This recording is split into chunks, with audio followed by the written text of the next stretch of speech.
Good Monday, everyone. I'm Cyrus Webb, and welcome to Conversations Daily News. Glad you all could be with us. Well, it's a brand new day. It's a brand new week, which means it's a brand new opportunity for you to do something amazing, and it all begins today. Of course, you have your news headlines coming up on this Monday. We have a message from my book, Words I Choose to Live By, and in today's Entertainment Spotlight, you'll be hearing part of my conversation with best-selling author Tami Charles, discussing her literary journey and new book, We Are Here. Enjoy today's broadcast. For Conversations Daily News, I'm Cyrus Webb with their Monday headlines. In national news, McCarthy's next big test, win GOP support for House rules.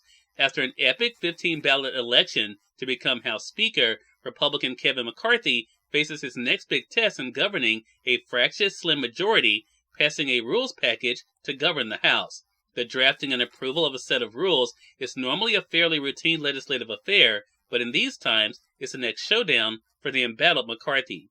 To become Speaker and win over skeptics, McCarthy had to make concessions to a small group of hardliners who refused to support his ascension until he yielded to their demands. Now those promises, or at least some of them, are being put into writing to be voted on when lawmakers return this week for their first votes as a majority party.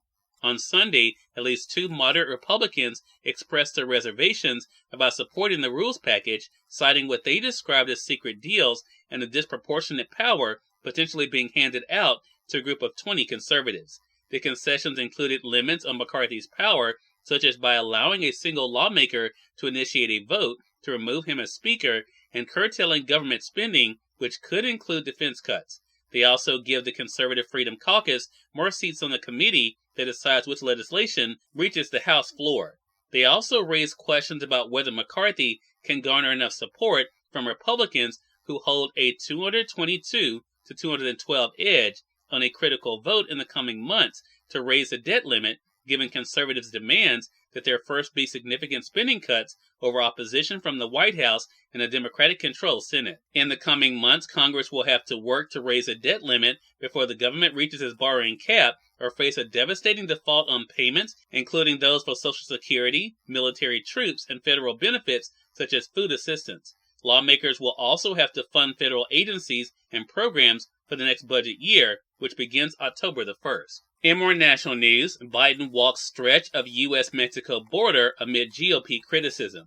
President Joe Biden walked a muddy stretch of the U.S.-Mexico border and inspected a busy port of entry Sunday on his first trip to the region after 2 years in office, a visit shadowed by the fraught politics of immigration as Republicans try to blame him for the record numbers of migrants crossing into the country. At his first stop, the president observed as border officers in El Paso demonstrated how they search vehicles for drugs, money, and other contraband. Next, he traveled to a dusty street with abandoned buildings and a small playground. Near the street was a metal border fence that separated the U.S. city from Mexico. Biden walked slowly along the border wall, initially joined by 2 Border Patrol agents. Asked what he's learned by seeing the border firsthand and speaking with the officers who work alongside it, Biden said, "They need a lot of resources. We're going to get it for them," he said. In sports, Bills win for Hamlin and eliminate Patriots from playoffs. The Bills closed their season by winning their final 7 games and overcame an emotional week in which the team was left devastated in watching Hamlin collapse after going into cardiac arrest and having to be resuscitated on the field in Cincinnati on last Monday night.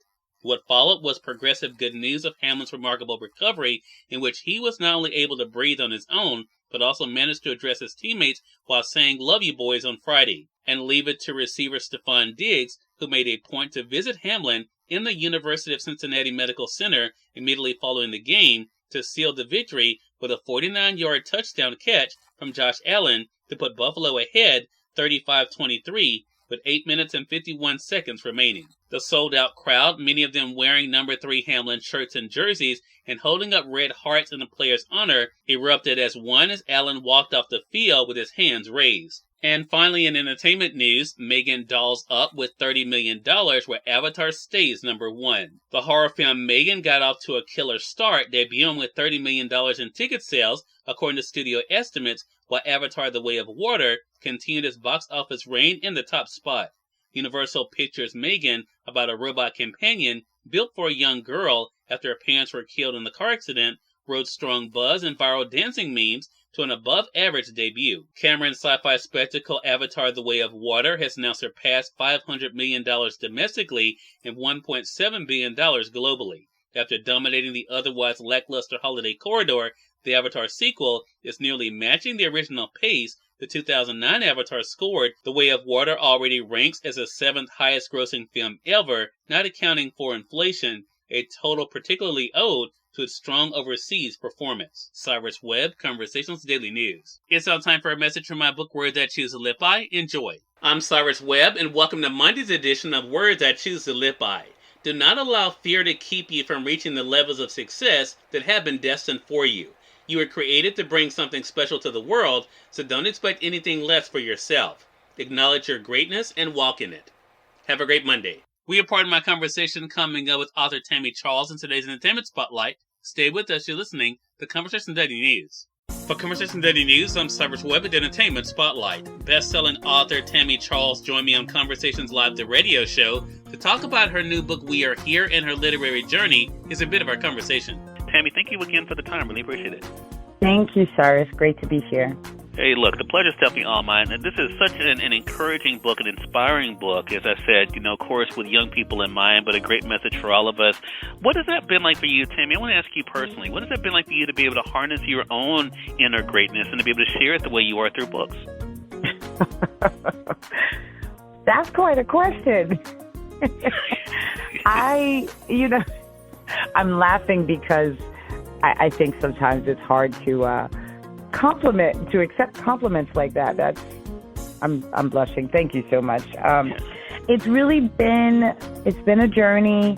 I love what I've been hearing from readers, the feedback, the inspiration that the book has given lots of readers. So all of that, if anything, it just inspires me to just keep going.